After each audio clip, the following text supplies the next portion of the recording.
एबे आम बड़ दाण्ड पहुँची सारे आउ किसी समय पर रथ यात्रा भी स्टार्ट हो। सो देखु प्रचुर भिड़ अच्छी पानी भी स्प्रे हो, तो आपण एंजॉय करूँ। तो फ्रेंड्स एवं रथ टଣା बहुत गरम भी होची टाणी टाणी आम भिजी गले पूरा। तो देखो फ्रेंड्स ये एत भिड़ जे आमको भिड ही करते टाइम मिलूनी, तो पेली होती।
बलभद्र रथ आम पहुँचे देचे मौसी माँ मंदिर पाखे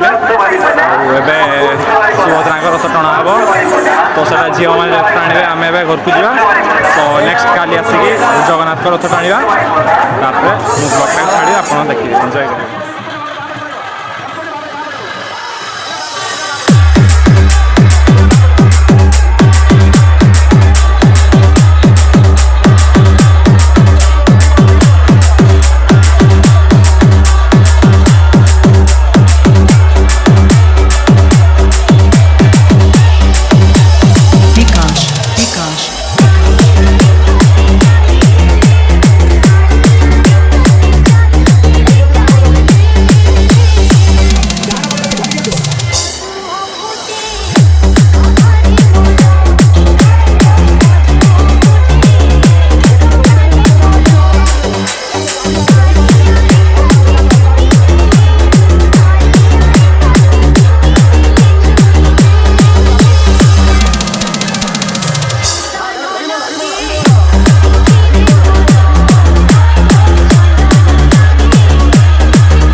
देखु जगन्नाथ